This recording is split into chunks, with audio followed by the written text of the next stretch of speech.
ఉప ముఖ్యమంత్రి Pawan Kalyan Visakha steel plant ప్రమాద సంఘటనా స్థలాన్ని సందర్శించారు. ప్రమాదంపై ఆరా తీశారు. ప్రమాద బాధితులను పరామర్శించారు. స్టీల్ ప్లాంట్ కార్మికులతో సమస్యలపై సమావేశమవుదామన్నారు. మరిన్ని విషయాలు ఆయన మీడియాతో మాట్లాడారు.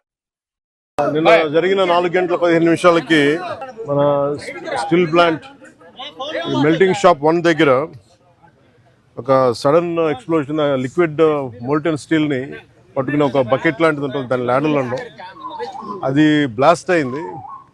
ఆ బ్లాస్ట్ అవడంలో దాదాపు నిన్న మనందరికీ తెలిసింది, దాదాపు 8 మంది చనిపోయారు, ఒక 6 మంది గాయపడ్డారు, తీవ్ర గాయాలని.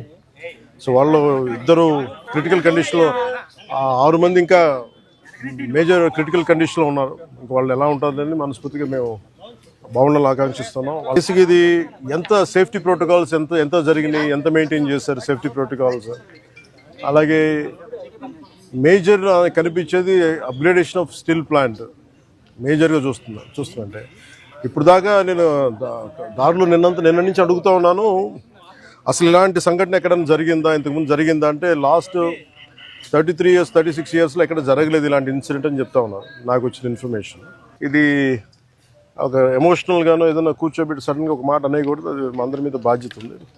అందుకని ముందు ప్రభుత్వ పరంగా కానీ మొత్తం అసలు ఒక్కొక్క రెగ్యులర్ ఎంప్లాయీస్ ప్రాణాలు కోల్పోయిన వాళ్ళందరికీ కూడా 1,72,00,000 వారికి అందజేయడం జరుగుతూ ఉంది.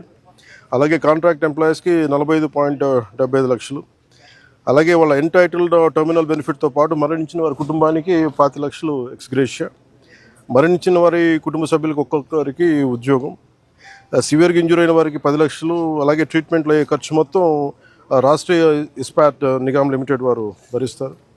అలాగే స్టీల్ ప్లాంట్ ఉద్యోగుల పిల్లల చదువులు ఏ విధంగా అయితే కొనసాగుతున్నాయో అదేవిధంగా మరణించిన వారి పిల్లలకు కూడా అది వర్తిస్తుంది, వారి చదువు అలాగే కంటిన్యూ అవుతుంది.